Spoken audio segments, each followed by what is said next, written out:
The next step in taxonomy is nomenclature. अपन ने last class में आइडेंटिफिकेशन देखा और अब आ रहा है आपके पास nomenclature. You know the definition, naming of organisms according to international scientific rules is called nomenclature.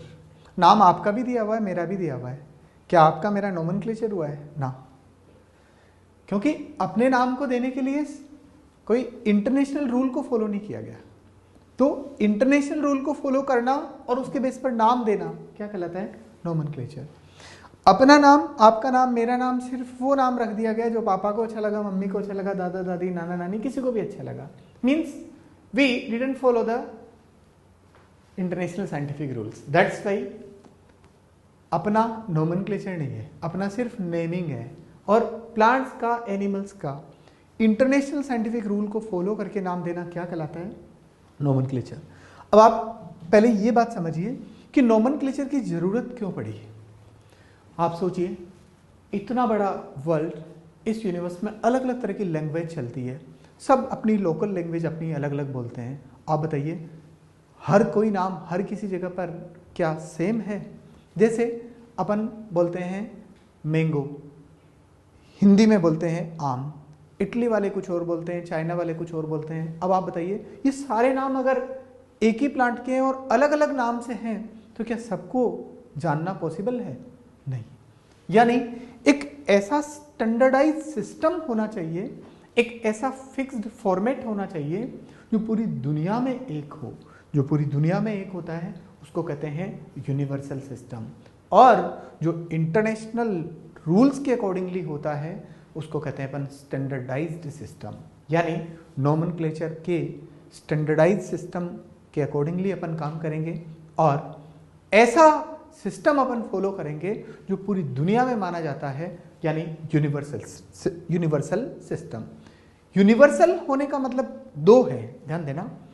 एक प्लांट का पूरी दुनिया में नाम एक ही होगा, और दूसरी बात, जो नाम किसी एक प्लांट को मिल गया है वो किसी दूसरे ऑर्गेनिज्म को नहीं मिलेगा। मैंने दो बात बोली है, ध्यान से समझना।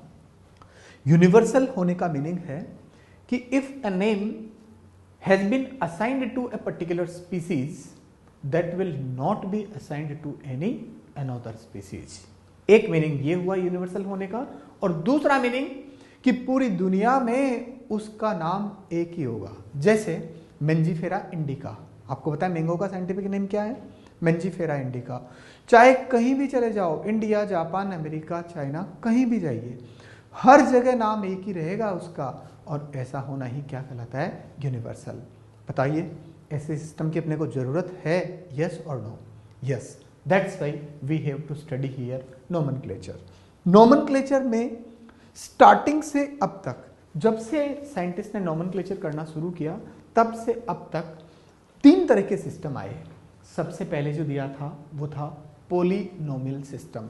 वर्ड आपके पास है, देखिए, पॉलिनोमियल। और उसके बाद आया बाइनोमियल सिस्टम, और उसके बाद आया ट्राइनोमियल सिस्टम। इन वर्ड्स का मीनिंग बिल्कुल क्लियर है, बड़े आसानी से समझ में आएगा। पॉली यानी मेनी, नोमियल यानी वर्ड्स, बाई यानी टू, ट्राई यानी थ्री, नोमियल यानी वर्ड्स। स्टार्टिंग में जो सबसे पहले नोमेनक्लेचर का सिस्टम था वो था पॉलिनोमियल सिस्टम, जिसमें कोई भी प्लांट का साइंटिफिक नेम, या प्लांट मैं बार बार बोल रहा हूं लेकिन जैसा प्लांट है वैसा ही एनिमल के लिए रूल है। मींस किसी भी ऑर्गेनिज्म का नाम मोर देन 3 वर्ड से मिलकर के बना था। अब आप बताइए, किसी भी ऑर्गेनिज्म का नाम है मोर देन 3 वर्ड्स से मिलकर अगर बना है तो बार बार इतना बड़ा बड़ा नाम अपन बोले, लिखें, पढ़ें, क्या ये प्रैक्टिकली पॉसिबल है? No. That's why polynomial system को रिजेक्ट कर दिया गया। मेरी बात समझना, पॉलिनोमियल सिस्टम में कोई भी साइंटिफिक नेम है कितने वर्ड्स से मिलके बनेगा? मोर देन 3 वर्ड्स का।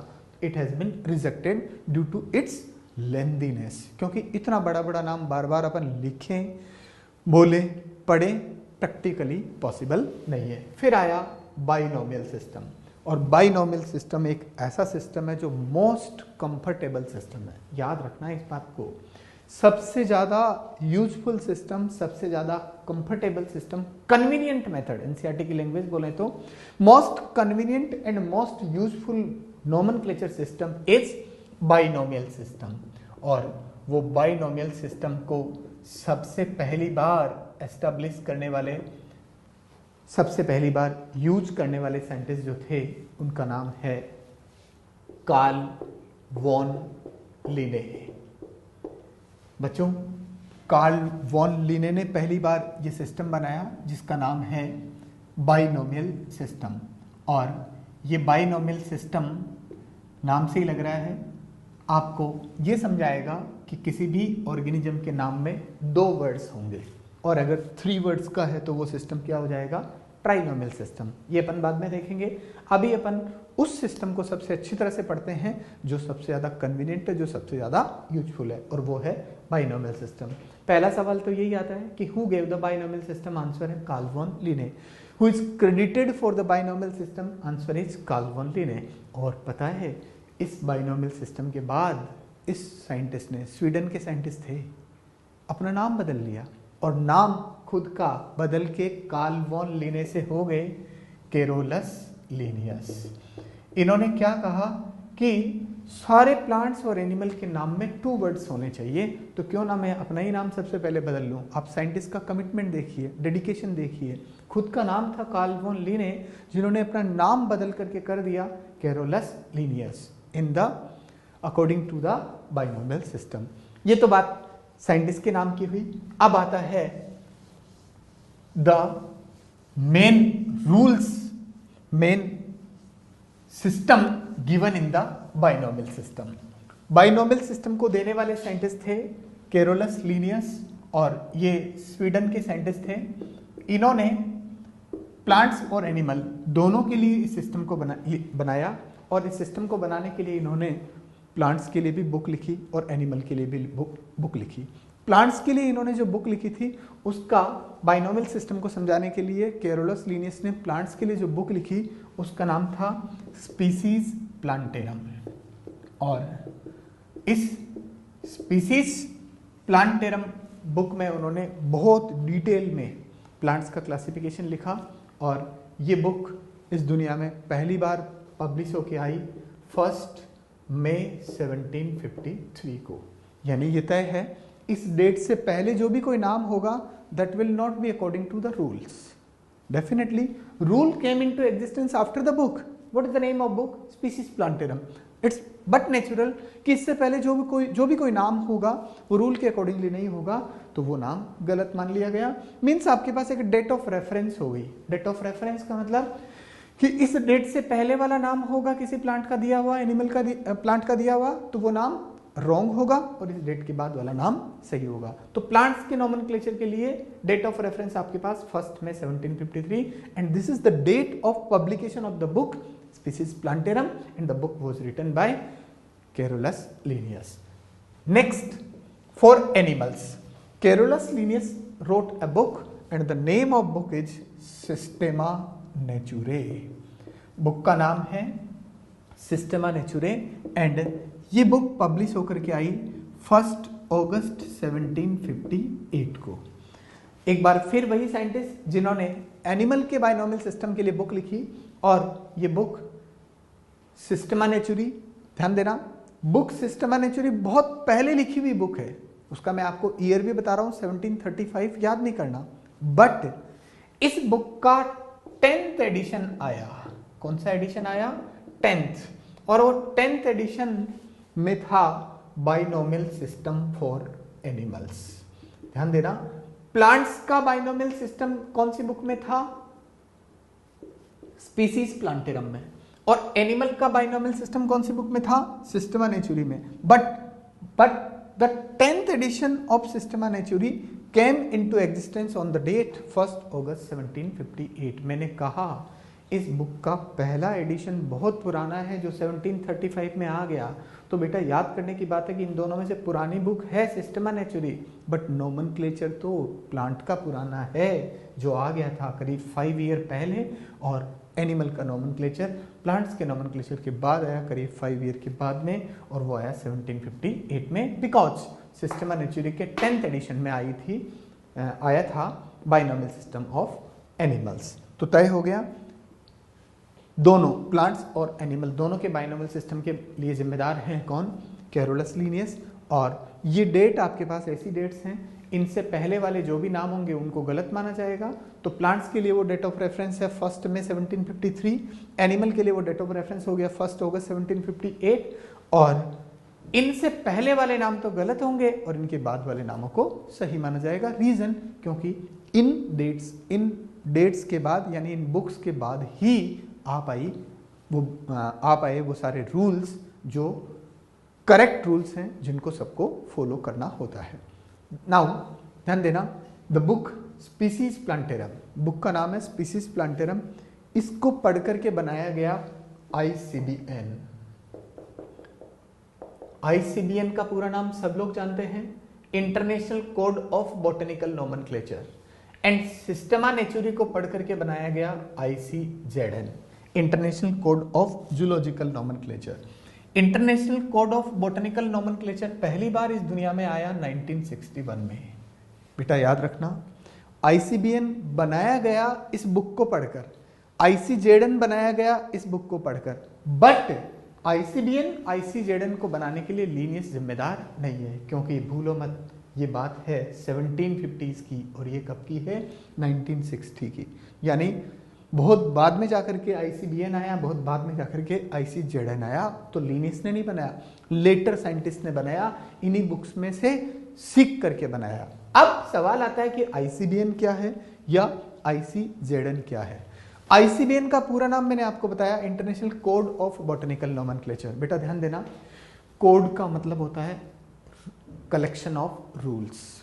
एक छोटी या बड़ी ऐसी बुक जिसमें कुछ रूल्स का कलेक्शन लिखा हुआ हो, रूल्स का लिस्टिंग किया हुआ हो, उसका नाम है कोड, और वो इंटरनेशनल कोड है जिसको पूरी दुनिया मानती है। International code of botanical nomenclature में प्लांट्स के नोमेनक्लेचर के रूल होंगे, और international code of zoological nomenclature में एनिमल के नाम के रूल्स होंगे। ICZN को किस बुक को पढ़ के बनाया गया? सिस्टेमा नेचुरी को, और ICBN को स्पीसीज प्लांटेरम को। और 1961 में पहली बार ICBN केम इनटू एग्जिस्टेंस। और भूलना नहीं, ICBN को लेटर साइंटिस्ट ने बनाया, ICBN ICZN को बनाने के लिए लीनियस जिम्मेदार नहीं थे। देन ICBN में अपने को थोड़ा डिटेल में जाना है, उसमें प्लांट्स के नोमेनक्लेचर के रूल्स लिखे हैं। अपनी बुक NCERT में भी कुछ रूल्स लिखे हैं, उनको अपन डिटेल में पढ़ेंगे। तो आपके पास आता है heading main rules of ICBN। Heading ही आप समझ सकते हैं कि ये कह रहा है कि it is not necessary to understand all the rules, only we are here to understand main rules. नाम से ही मेन रूल्स ऑफ ICBN अपने को पढ़ना है।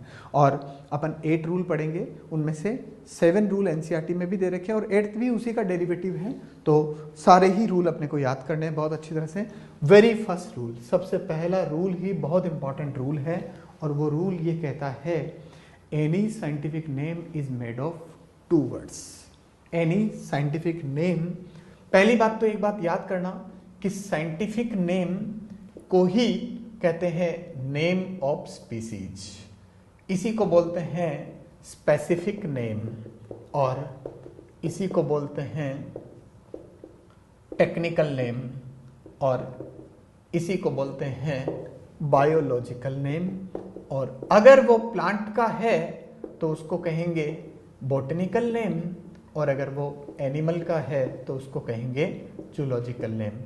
बिल्कुल क्लियर होनी चाहिए ये सारी बात जो मैंने बोर्ड पे लिखी है, और सारे इक्वल टू लगा के लिखे मैंने सारे नाम। देखिए एक बार फिर, scientific name is equal to name of species, उसी का तीसरा वर्ड है स्पेसिफिक नेम, उसी का 4th वर्ड है टेक्निकल नेम, उसी का 5th वर्ड है biological name. If it's of plant then it is botanical name, और अगर ये एनिमल का है तो इसको कहते हैं जूलॉजिकल नेम। ध्यान देना, और वो बना होता है किसका? Is made of 2 words, 2 words से मिलकर के बनता है, और उन 2 वर्ड्स में से पहला वर्ड होता है जेनेरिक नेम, जेनेरिक नेम का ही दूसरा नाम है name of genus, and the second word is known as specific epithet.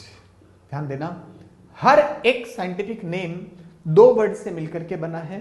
पहला वर्ड है generic name and second word है स्पेसिफिक एपिथेट। बेटा सेकेंड वर्ड में मैंने नाम नहीं लिखा है, नेम नहीं लिखा, मैंने लिखा है एपिथेट। पहली बात तो ये समझिए कि एपिथेट का मतलब होता है नाम नहीं, नाम का पार्ट। नाम नहीं, नाम का पार्ट। जैसे मैंगो, मैंगो तो इंग्लिश में नाम हुआ, हिंदी में नाम हुआ आम, और साइंटिफिक नेम इसका है मेंजीफेरा इंडिका। अब आप बताइए कितने वर्ड से मिलके बना है? 2 वर्ड्स। इसमें ये फर्स्ट वर्ड जो है मेंजीफेरा, दूसरा वर्ड है इंडिका। तो ये फर्स्ट वर्ड क्या है? अपने आप में पूरा नाम है, इसको कहते हैं नेम ऑफ जीनस, और इसी का दूसरा नाम है जेनेरिक नेम। सेकेंड वर्ड जो है ये नाम नहीं है, नाम का पार्ट है, और इसीलिए इसको कहा है epithet. Means the second word indica represents, क्या रिप्रेजेंट्स करता है? It is representing particular species और स्पेसिफिक एपिथेट। इस जीनस की पर्टिकुलर स्पीसीज, मंजीफेरा जीनस की पर्टिकुलर स्पीसीज, इसी को स्पेसिफिक एपिथेट कहते हैं। बेटा ध्यान रखना, अगर मैं आपसे ये पूछूं कि what is the scientific name of mango, आपको आंसर देना पड़ेगा मेंजीफेरा इंडिका। अगर क्वेश्चन है what is the name of genus of mango, answer है Mangifera. What is the specific name of mango, आपका फिर आंसर आएगा मेंजीफेरा इंडिका। लेकिन अगर मैं पूछूं what is the specific epithet of mango, then you have to give answer indica only. और indica word का अकेले का अपना कोई मीनिंग नहीं होता, इसका मीनिंग तब निकलता है जब फर्स्ट वर्ड के साथ इसका यूज होता है। यानी ऐसा वर्ड जिसका अलोन सिंगल अपना कोई मीनिंग नहीं होता, जिसका मीनिंग तब निकलता है जब उसका यूज किसी और वर्ड के साथ होता है, तो फिर उसको नाम नहीं कहते हैं, उसको नाम का पार्ट कहते हैं। एपिथेट का मतलब होता है पार्ट ऑफ नेम। बताइए, आपका भी नाम है, मेरा भी, सबका नाम है। करीब करीब ज्यादातर के नाम अपने 2 ही वर्ड्स के से मिलकर के बने हैं। लगभग ऐसा ही यहाँ पर हुआ, तो कोई नई बात नहीं है। आप अपना नाम बोल करके देख सकते हैं, ज्यादातर के नामों में 2 ही वर्ड्स हैं, फर्स्ट वर्ड और सेकेंड वर्ड। और याद रखना, जैसे मैं एक नाम बोलूँ परिधि अग्रवाल, क्या मैंने नाम बोला? Paridhi Agarwal. What does it mean? अगर मैंने पूरा नाम बोल दिया परिधि अग्रवाल, तो आपको समझ में आ गया कि मैं किसकी बात कर रहा हूं। लेकिन अगर मैंने बोला केवल अग्रवाल, तो क्या पता वो आयुष अग्रवाल है, क्या पता वो कोई और अग्रवाल है। इसका मतलब अग्रवाल अकेला वर्ड का कोई मीनिंग नहीं निकला, तो किसका मीनिंग निकला? पूरे वर्ड का।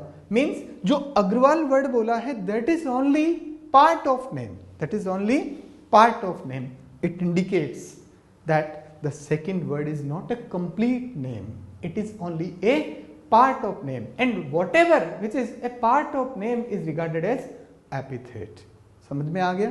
तो ध्यान देना, इन दोनों वर्ड से मिलकर के एक नाम बनेगा, और दोनों वर्ड से मिलकर के जो नाम बनता है उसी को कहते हैं scientific name, biological name, plant का है तो बॉटनिकल नेम, और एनिमल का है तो जूलॉजिकल नेम। और जो सेकेंड वर्ड होता है वो ध्यान रखना नाम नहीं होता, वो नाम का पार्ट होता है। जैसे मैं आपको एक एग्जांपल और बताता हूं, जैसे देखिए एक नाम और आपके पास रोजा इंडिका, ये किसका साइंटिफिक नेम है? रोज का। एक और नाम मैं लिखता हूं एजेडिरेक्टा इंडिका,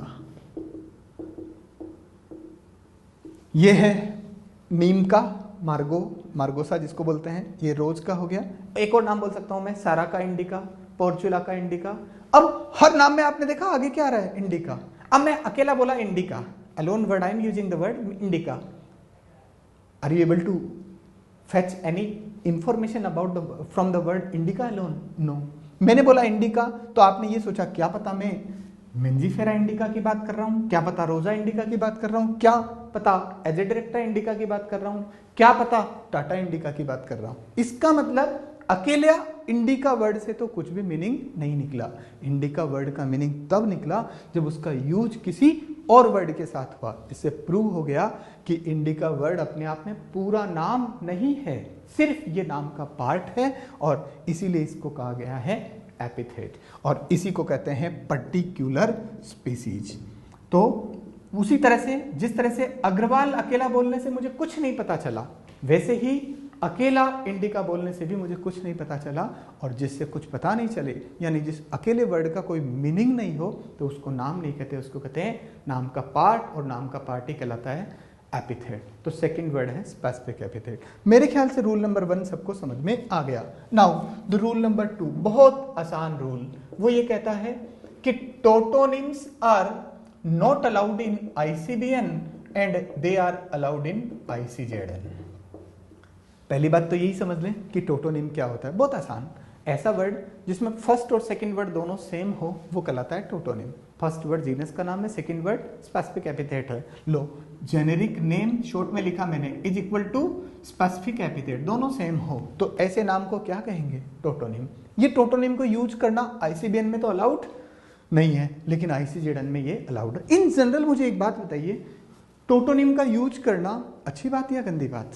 आई मीन टू से, क्या टोटोनिम अपन यूज कर रहे हैं तो क्या ये रूल के अकॉर्डिंगली अच्छा माना जाएगा?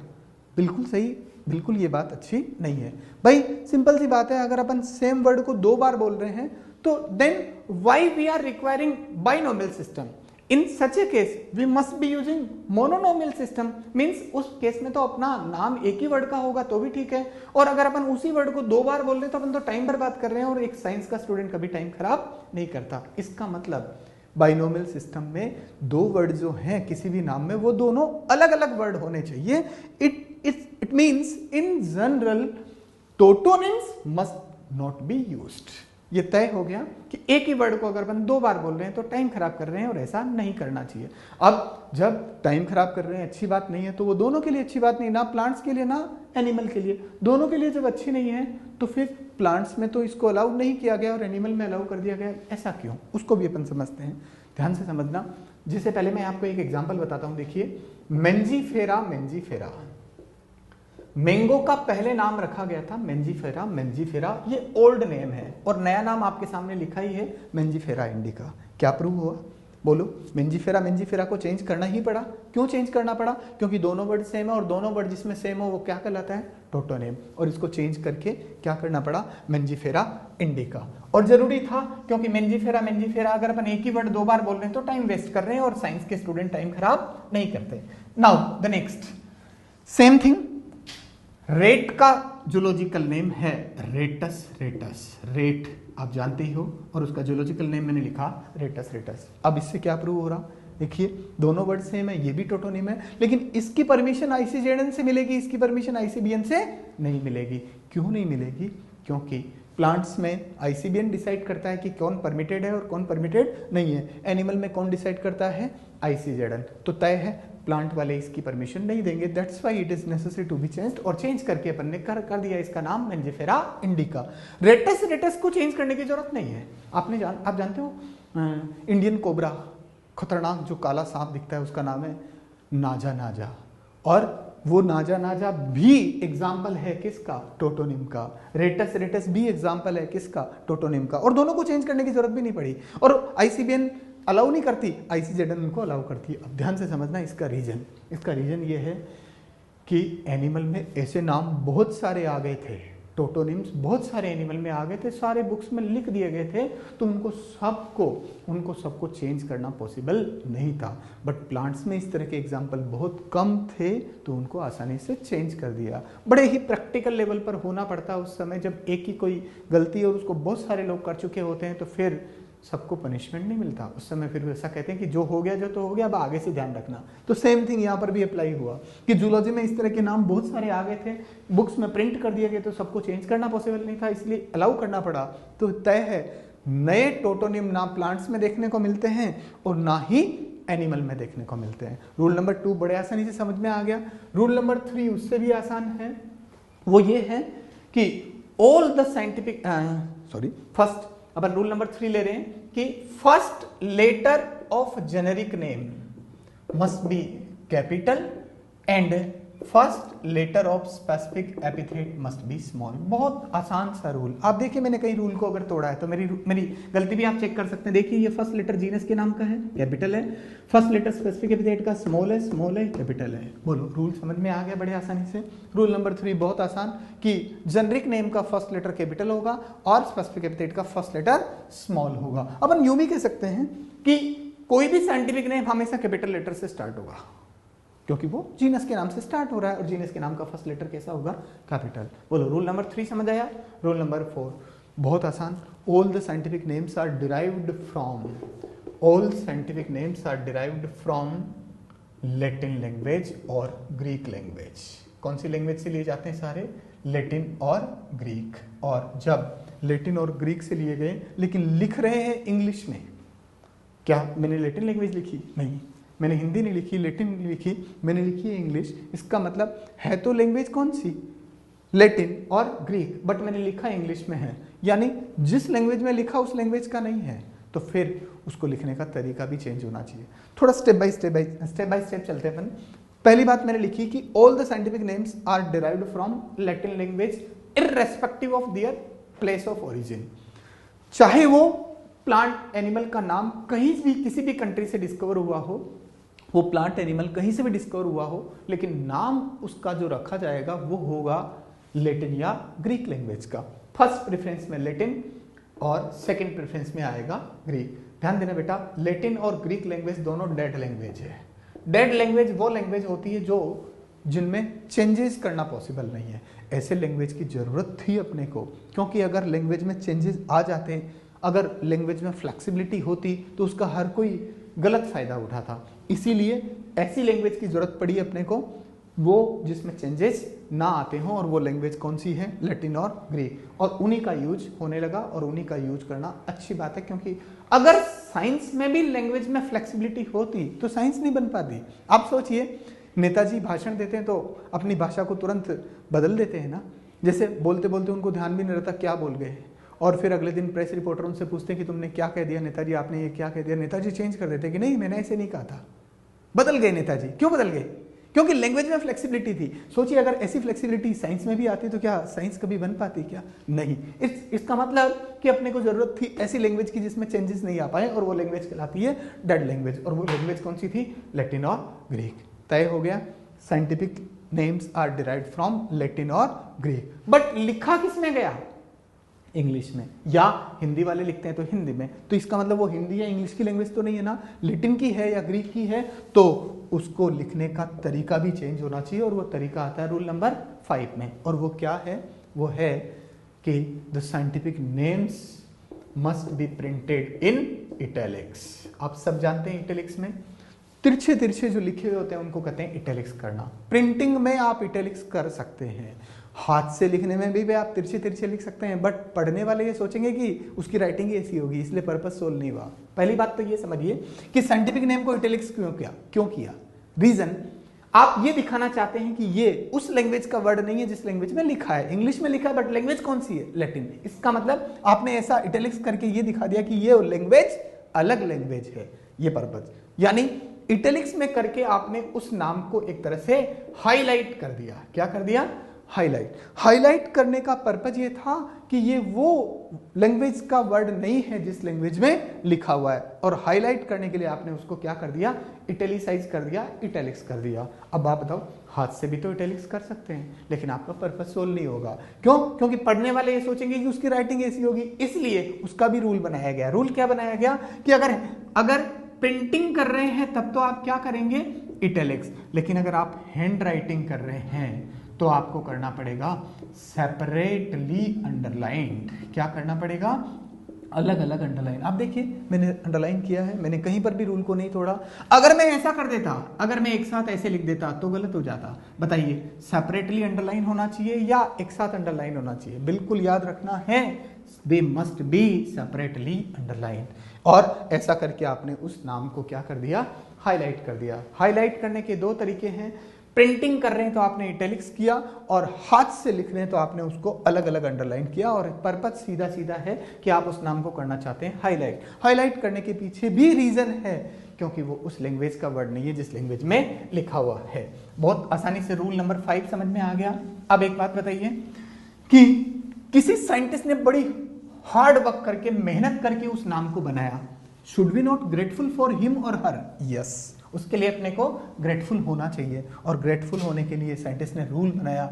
रूल नंबर 6 वो ये है कि name of scientist is written after specific epithet, और लिखा जाएगा इन abbreviated form.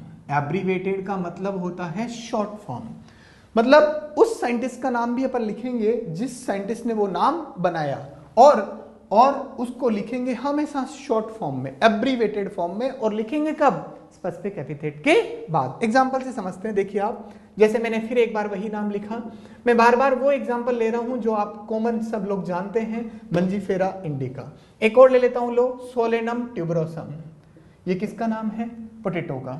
Solanum tuberosum potato का नाम है, और इसके आगे मैंने देखो लिखा है लिन। बताओ लिन क्या इंडिकेट कर रहा है? The name of scientist Linnaeus. ये दोनों नाम, मंजीफेरा इंडिका नाम भी किसने दिया था? लिन ने, लिनियस ने। और सोलेनम ट्यूबरोसम भी नाम किसने दिया था? लिन यानी लिनियस ने। पहली बात बताओ, साइंटिस्ट का नाम आ गया तो अपन ने उनकी ग्रेटफुलनेस दिखा दी। यस। दूसरी बात, साइंटिस्ट का नाम क्या मैंने फुल फॉर्म में लिखा? नहीं लिखा। तीसरी बात, साइंटिफिक नेम को, सॉरी, साइंटिस्ट के नाम को मैंने लिखा है स्पेसिफिक एपिथेट के बाद। और रूल नंबर 7 ये है कि इस नाम को ना तो अंडरलाइन करेंगे, ना इसको इटैलिक्स करेंगे, और ना ही इसको बोल्ड करेंगे। तो कैसे लिखेंगे? In simple Roman letters. कैसे लिखेंगे इसको? In simple Roman letters. Means name of scientist Linn लिखा, पहली बात तो बोलो एब्रीवेटेड फॉर्म में है। दूसरी बात, क्या इसको इटैलिक्स, बोल्ड या अंडरलाइन किया? क्या नहीं किया। रूल है, क्योंकि ग्रेटफुलनेस दिखानी है।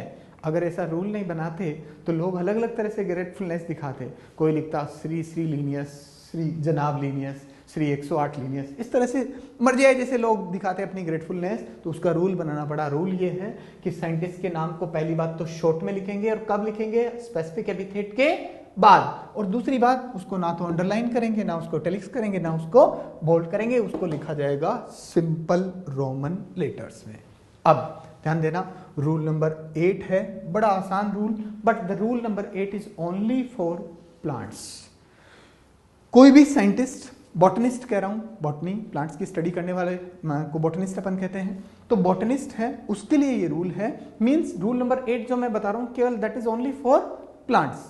क्या है कि वो जो भी प्लांट की उसने जिस साइंटिस्ट ने उस प्लांट की डिस्कवरी की है, उस साइंटिस्ट को अपने डिस्कवर्ड प्लांट का हर्बेरियम शीट बना के रखना पड़ेगा। थोड़ा सा हो सकता है आपके लिए नया वर्ड हो। बहुत सिंपल से पेपर की सीट होती है, कागज की, थोड़ा मोटा कागज होता है, और ऐसी सीट होती है, और इसकी स्टैंडर्ड साइज होती है 11.5 इंच और 16.5 इंच। लेंथ में 16.5 इंच और विड्थ में होती है 11.5 इंच। थोड़ा मोटा कागज होता है, हार्ड पेपर जो आसानी से मुड़े नहीं, और यहां पर उस प्लांट को चिपकाया हुआ होता है ड्राई करके, जिसको आपने डिस्कवर किया है। यानी अगर उस साइंटिस्ट को, जिसने उस प्लांट को की डिस्कवरी की है, कोई पूछे कि आपने क्या डिस्कवर किया, तो वो दिखा देगा कि I discovered this plant. Means rule number 8 is only for plants. What does it state? ये कहता है कि उस डिस्कवरी को हर्बेरियम शीट पे चिपका के रखना पड़ेगा। क्यों रखना पड़ेगा? क्योंकि उसको एक चाहिए एविडेंस, एक चाहिए स्पेसिमेन बना के रखना कि मैंने क्या डिस्कवर किया। स्पेसिमेन समझ रहे हो ना? मेंबर, एक सैंपल, एक सैंपल बना के रखना पड़ेगा कि आई डिस्कवर्ड दिस प्लांट। जब भी कोई उसको पूछेगा कि आपने क्या डिस्कवर किया, तो ये दिखा देगा कि मैंने इस प्लांट की डिस्कवरी की है, और वो हर्बेरियम शीट पे प्लांट को चिपका के रखेगा। और ये प्लांट यहां पर चिपकाने से पहले प्रिपेयर किया जाता है। Prepared plant. कैसा प्लांट होगा यहाँ पर बताइए? क्या जमीन में से सीधा निकाल करके यहाँ चिपका देंगे क्या? नहीं, पहले उसको ड्राई करेंगे, प्रिपेयर करेंगे, उसके बाद यहाँ पर चिपकाएंगे। और जब भी कभी उसको कोई पूछेगा कि आपने क्या डिस्कवर किया, वो दिखा देगा कि आई डिस्कवर्ड दिस प्लांट। तो ऐसी शीट जिस पर प्लांट चिपकाया गया उसका नाम है हर्बेरियम शीट। और वो जगह जहाँ पर बहुत सारी हर्बेरियम शीट रखी हुई है, उस घर को, उस सेंटर को, उस जगह को कहते हैं हर्बेरियम। क्या कहते हैं उसको? हर्बेरियम। और प्लूरल में बोला जाता है हर्बेरिया। क्या बोलते हैं उसको? सिंगुलर में हर्बेरियम और प्लूरल में बोलते हैं हर्बेरिया। और इस शीट का, पेपर की शीट का, कागज की शीट का नाम है हर्बेरियम शीट। और ये इस तरह से अपन ने सारे रूल पढ़ लिए, रूल 1 to 8। 8th रूल है केवल प्लांट्स के लिए, बाकी सारे रूल प्लांट और एनिमल दोनों के लिए है।